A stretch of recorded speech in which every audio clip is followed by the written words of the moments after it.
ये कहानी कश्मीर के जंगल की है, जहाँ कई प्रकार के पक्षी अपना जीवन यापन करते थे। उसी जंगल में एक विशाल वृक्ष पर सुरीली टुनटुनी चिड़िया और उसके बाकी साथी भी रहते थे। टुनटुनी चिड़िया काफी मीठे सुर में गाना गाती थी। उससे वो वहाँ पर मौजूद सभी पक्षियों को आनंद में कर देती थी। बाकी पक्षी उसके गाने की काफी प्रशंसा करते थे। टुनटुनी चिड़िया, तुम कितना अच्छा गाती हो। देखो, तुम्हारा गाना सुनने के लिए कितनी भीड़ लगी है। तुम्हारे स्वर में एक अलग किस्म का जादू है, जिससे लोग स्वस्थ और निरोगी हो जाते हैं। हाँ, इसका तो कोई जवाब ही नहीं है। ये काफी मधुर संगीत गाती है। तब तक आप लोग हमारे इस वीडियो को लाइक और अगर आपने हमारे चैनल को सब्सक्राइब नहीं किया है तो जल्दी से सब्सक्राइब कर लें और कमेंट सेक्शन में जरूर बताएं कि आपको हमारी ये कहानी कैसी लगी। तभी टुनटुनी चिड़िया जंगल में घूमने निकलती है। कुछ देर उड़ने के बाद उसे एक पेड़ दिखाई देता है। वो उसी पेड़ पर जाकर बैठ जाती है। तभी पेड़ के ऊपर वाली डाल पर एक कौवा बीमार बैठा होता है। वो इतना बीमार होता है कि वो उड़ भी नहीं सकता था। तभी टुनटुनी चिड़िया बोलने लगती है, अरे वाह, आज मौसम कितना सुहाना है। दिल दीवाना बिन सजना के माने ना, ये पगला है समझाने से समझे ना, ये पगला है समझाने से समझे ना। इतना बोलते ही वो गाना गाने लगती है। सुरीली चिड़िया का गाना सुनते ही कौवे में एकदम से जान में जान आ जाती है, जैसे मानो कि वो बिल्कुल स्वस्थ हो गया हो पहले जैसा। तभी कौवा एकदम से अचंभित हो जाता है और सोचने लगता है, आखिर ये चमत्कार हुआ कैसे? कहीं इस पक्षी के स्वर में जादू तो नहीं, जिसे सुनते ही मैं ठीक हो गया। तभी कालू कौवा टुनटुनी चिड़िया के पास जाकर बोलता है, तुम कितने मीठे स्वर में गाती हो। तुम्हारी आवाज में जादू है। मैं कई दिनों से बीमार था, पर तुम्हारा संगीत सुनकर मैं बिल्कुल स्वस्थ और निरोगी हो गया हूँ। अरे वाह, क्या बात है। पर ये सब मेरे गाने की वजह से नहीं हुआ है। तुमने कोई दवाई वगैरह ली होगी। शायद ऐसा ही हुआ होगा, पर तुम काफी अच्छा गाना गाती हो। टुनटुनी चिड़िया को भी यकीन नहीं था कि उसका संगीत सुनकर कोई स्वस्थ और निरोगी हो सकता है। तभी शाम का समय हो गया था।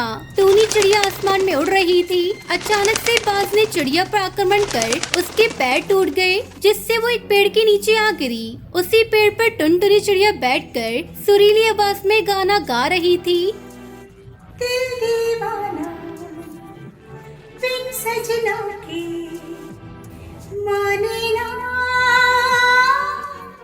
ये पगला है समझाने से समझे ना, ये पगला है समझाने से समझे ना। जिससे टूनी चिड़िया का गाना सुनते ही एकदम से उसके टूटे हुए पैर ठीक हो गए। तभी टूनी चिड़िया बोलती है, टुनटुनी चिड़िया, तुम्हारा संगीत सुनकर मेरे टूटे हुए पैर बिल्कुल ठीक हो गए हैं। तुम एक जादुई चिड़िया हो। तुम्हारी आवाज में जादू है।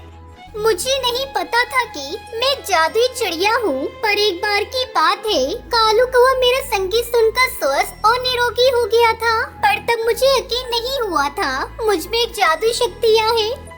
हाँ, तुम में वो जादुई शक्तियाँ हैं, जिससे तुम किसी को भी अपने संगीत से स्वस्थ और निरोगी कर सकती हो। हाँ, मैं अपनी शक्तियों को सबकी सेवा करने में लगाऊंगी। सबका मुफ्त में इलाज करूंगी। कभी भी मैं इन शक्तियों का दुरुपयोग नहीं करूंगी। जंगल में ऐसे भी पक्षी थे जो टुनटुनी चिड़िया को नापसंद करते थे। कड़कनाथ कौवा टुनटुनी चिड़िया का सबसे बड़ा दुश्मन था। तभी अचानक से एक दिन कड़कनाथ कौवा बीमार पड़ जाता है।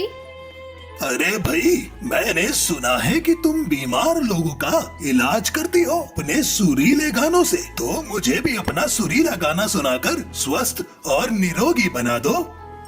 मैं तुम्हारी बीमारियां भी ठीक कर देती हूँ। और टुनटुनी चिड़िया गाना गाने लगती है। वैसे ही कड़कनाथ उसे पकड़ लेता है अपने हाथों में। अरे, तुमने मुझे अपने हाथों में क्यों पकड़ लिया? छोड़ो मुझे। मैं तुम्हें मारकर तुम्हारी सारी शक्तियाँ हासिल कर लूंगा, जिससे मैं शक्तिशाली बन जाऊंगा। फिर मैं इस जंगल पर राज करूंगा। तभी टुनटुनी चिड़िया देखती है कि कड़कनाथ कौवे के पीछे एक बाज आ रहा है उसे मारने के लिए। अरे तुम्हारे पीछे बाज आ रहा है तुम्हें मारने के लिए। तुम पास के पेड़ में जाकर छुप जाओ, नहीं तो बाज तुम्हें मार देगा। इस तरह टुनटुनी चिड़िया कड़कनाथ कौवे की जान बचा लेती है। तुम कितनी अच्छी हो, मैं तुम्हें मारना चाहता था और तुमने मेरी जान बचाई। मुझे मालूम है तुम मुझसे नफरत करते हो, लेकिन मेरे लिए सभी एक समान है। मैं सबकी मदद करती हूँ और सबकी बीमारी ठीक करती हूँ। मेरा ये परम कर्तव्य है। टुनटुनी चिड़िया, अब मेरे मन में तुम्हारे लिए और इज्जत बढ़ गई है, क्योंकि तुमने मेरी जान बचाई और मेरा इलाज किया। क्या तुम मेरी दोस्त बनोगी? बिल्कुल, मैं तुम्हारी दोस्त जरूर बनूंगी। ये तो मेरे लिए सौभाग्य की बात होगी। और फिर टुनटुनी चिड़िया कड़कनाथ कौवे की गहरी दोस्ती हो गई। इस कहानी से हमें सीख मिलती है कि अगर कोई हमारे साथ कितना भी बुरा करता हो, ये जरूरी नहीं कि हमें भी उसके साथ इतना ही बुरा करना चाहिए।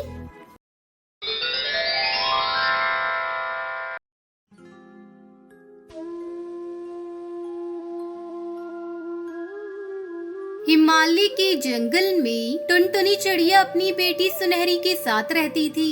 एक दिन जंगल में तेज तूफान आ जाता है। मम्मा मम्मा, मुझे बहुत डर लग रहा है। अपना घोंसला कितनी जोर जोर से हिल रहा है। अगर ऐसी तेज हवा में हमारा घोंसला टूटकर गिर गया तो मम्मा हम लोग क्या करेंगे? बेटा, ऐसे नहीं डरा करते। आओ मेरे पंखों में छुप जाओ, तुम्हें डर नहीं लगेगा। अभी ये तेज हवाएं रुक जाएंगी। तब तक आप लोग कमेंट पे बताएं 29 + 49 कितने होते हैं। टुनटुनी चिड़िया सुनहरी चिड़िया को अपने पंखों में जैसे छुपाने लगी, एक तेज हवा का झोंका आता है और उसका घोंसला टूटकर जमीन पर गिर जाता है। मम्मा, जिसका मुझे डर था वही हुआ। इन तेज हवाओं ने हमारा घर तोड़ दिया। मम्मा, अब हम कहाँ जाएंगे? तुम मत रो बेटा, हम कालू भैया और सुंदरी भाभी के घर चलते हैं। उनका घर पक्का है, हम रात को वहीं रुक जाते हैं। टुनटुनी चिड़िया सुनहरी अपने भाई कालू कौवे के घर जाती है। कालू भैया, ओ कालू भैया, जल्दी से दरवाजा खोलो, बाहर हवाएं बहुत तेज हैं। अरे आ रहे हैं। तुमने हमारी नींद खराब कर दी। अच्छे भले सो रहे थे। बोलो, क्या काम है तुम्हें? अरे सुंदरी भाभी, आप देख रही हो हवाएं कितनी तेज चल रही है। इन हवाओं ने हमारा घर तोड़ दिया, इसलिए मैं सुनहरी को लेकर आपके घर आई हूँ। सुंदरी भाभी, मैं अपना नया घर जल्दी बना लूंगी। मेरा घर बनने तक आप हम दोनों को अपने घर में थोड़ी सी जगह दे दो। जगह तो मैं दे दूंगी तुम दोनों को अपने घर में, पर इसके बदले तुम्हें हमारे लिए भी भोजन लाना होगा। मंजूर है तो अंदर आओ, वरना जाओ यहाँ से। टुनटुनी क्या कहती, वो सुंदरी की बात को मान लेती है। अगले दिन टुनटुनी अपना नया घर बनाने में जुट जाती है। चलो सुनहरी बेटा, हम लोग जंगल चलते हैं। तुम बड़े बड़े नारियल इकट्ठे करना और मैं भोजन इकट्ठा करूंगी। फिर हम अपना छोटा सा सर छुपाने के लिए घर बनाएंगे। शाम को दोनों माँ बेटी बड़े बड़े नारियल और ढेर सारा भोजन लेकर घर लौटते हैं। सुंदरी कौवी और कालू कौवा ढेर सारा भोजन देखकर बहुत खुश होते हैं। वहीं टुनटुनी चिड़िया सुनहरी नारियल का घर बनाने में लग जाती है।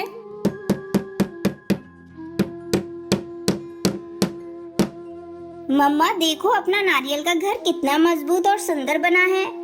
उधर टुनटुनी चिड़िया का घर देखकर कालू को उसकी पत्नी को जलन होने लगती है। कालू जी, ये चिड़िया तो बहुत तेज निकली। एक ही दिन में अपना घर बना लिया। कुछ करो कालू जी कि ये चिड़िया हमारे घर में ही रहे और हमारे लिए भोजन लाती रहे। सुनो सुंदरी, मेरे दिमाग में एक आइडिया आया है। हम कल ही चलकर टुनटुनी के घर में आग लगा देते हैं, फिर तो वो हमारे घर रहने पर मजबूर हो जाएगी। अगले दिन कालू का बेटा गोलू चिड़ा टुनटुनी के घर जाता है। टुनटुनी आंटी, आपका घर तो बहुत सुंदर है। क्या मैं आपके घर में थोड़ी देर आराम कर लूं? ठीक है गोलू बेटा, तुम आराम करो। हम दोनों माँ बेटी भोजन लेने के लिए जा रही हैं। इतना कहकर टुनटुनी चिड़िया अपनी बेटी के साथ भोजन की तलाश में चली जाती है। तभी कालू कौ और सुंदरी कौ भी टुनटुनी के नारियल के घर को आग लगा देते हैं, जिसमें जलकर उनका बेटा मर जाता है। तभी वहाँ टुनटुनी और सुनहरी चिड़िया भोजन लेकर वापस आ जाते हैं। अरे अरे कालू भैया, ये आपने क्या किया? आपने हमारे घर को आग क्यों लगाई? इस नारियल के घर में आपका बेटा गोलू आराम कर रहा था। नफरत की आग में आपने ये क्या कर दिया? क्या ये तुम क्या कह रही हो टुनटुनी चिड़िया? हमारा बेटा गोलू इसमें कैसे आ गया? मेरे बेटे, ये मैंने क्या किया? मेरे बेटे मुझे माफ कर दे। मुझे बिल्कुल भी अंदाजा नहीं था कि इस बदले की आग में मैंने अपने बेटे की जान ले ली। बेटे के मरने के गम में कालू कौ और सुंदरी कौ भी पागल से हो जाते हैं और वहाँ से भाग जाते हैं। टुनटुनी चिड़िया सुनहरी मिलकर फिर से अपना नया नारियल का घर बनाते हैं और फिर दोनों माँ बेटी खुशी खुशी इस घर में रहने लगते हैं।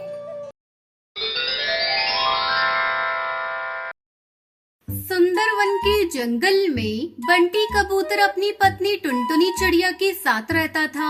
दोनों पति पत्नी दही बेचा करते थे। उनके घर में एक प्यारी सी गाय थी जिसका नाम गायू था। अजी सुनते हो, दुकान से आते समय गायों के लिए हरी हरी घास लेते आना। मेरी गाय को हरी हरी घास बहुत पसंद है। ठीक है भाग्यवान, लेता आऊंगा। बंटी कबूतर शाम को दही बेचने चला जाता है। तब तक आप लोग कमेंट पे बताएं 30 डिवाइडेड बाय 6 कितने होते हैं? दही ले लो, दही स्वादिष्ट और मीठी दही। एक बार खाओगे तो बार बार खाओगे। ले लो मीठी स्वादिष्ट दही, खा लो मीठी और स्वादिष्ट दही। अरे ओ दही वाले भैया, मुझे 1 किलो दही देना। अभी देता हूँ बहन जी। बंटी भैया, तुम्हारी दही खाए बिना भोजन तो हजम होता ही नहीं। ये मीठी तो है ना? हाँ बहन, अगर मेरी दही मीठी ना हो तो पैसे नहीं लूंगा। इस तरह 2-3 घंटों में ही बंटी की सारी दही बिक जाती थी। ये सब उसका पड़ोसी कालू कौवा देखा करता था। वो उससे बहुत जलता था। अरे सुंदरी, दही का व्यापार तो हम लोग भी करते हैं, पर ये बंटी के दही में ऐसा क्या खास होता है जो सारे ग्राहक इसी से दही खरीदना पसंद करते हैं? अजी, तुम दूसरों की तरक्की देख देख कर क्यों अपना खून जलाते रहते हो? रंग तो तुम्हारा पहले से ही काला है और जलने की वजह से और काला पड़ गया है। अपने काम पर ध्यान दो। जिसकी किस्मत में जितना होता है वही मिलता है। चल भाग यहाँ से। बड़ी आई मुझे भाषण देने वाली। जाकर अपना काम कर और मुझे अपना काम करने दे। सुंदरी कौवी वहाँ से चली जाती है। उसके जाने के बाद कालू कौवा सोचने लगता है कैसे इसके व्यापार को बंद कराया जाए। अगले दिन जब टुनटुनी अपने गाय का दूध निकालने जाती है तो गायू गाय बेसुध पड़ी थी। गायू, अरे ओ गायू, क्या हुआ तुझे? तो इस तरह बेसुध क्यों पड़ी है? सुनहरी के बापू, जल्दी आओ। देखो ना, अपनी गायू को क्या हो गया है? ये कुछ बोल ही नहीं रही है। तभी दौड़ा दौड़ा बंटी कबूतर वहाँ आता है और गायू को देखकर टुनटुनी से कहता है, टुनटुनी, अब हमारी गाय कभी नहीं बोलेगी। इसे किसी पापी ने जहर दे दिया है।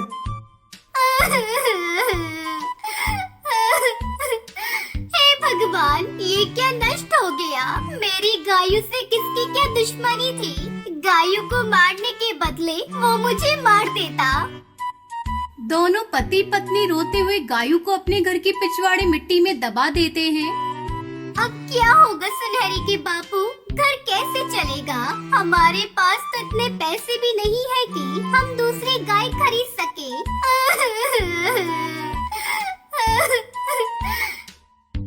उठो टुनटुनी, उठो, चलो घर चलो। अब सब ऊपर वाले के हाथ में ही है। वही हम लोगों को रास्ता दिखाएगा। पूरा दिन दोनों पति पत्नी रोते रहते हैं। अगले दिन सुबह टुनटुनी गायू के पास जाती है तो उसके आश्चर्य का ठिकाना नहीं रहता। वहाँ पर एक पेड़ उग चुका था और उस पर दही की बहुत सारी मटकियाँ लटक रही थी। तभी उस पेड़ से आवाज आती है, बरसों तक तुमने मेरी सेवा की है, मैं तुम्हें दुखी नहीं देख सकती। अब तुम कितनी भी मर्जी दही बेच सकती हो। ये सब देखकर टुनटुनी चिड़िया बहुत खुश होती है। इस तरह टुनटुनी चिड़िया दही का व्यापार करके खुशी खुशी रहने लगी।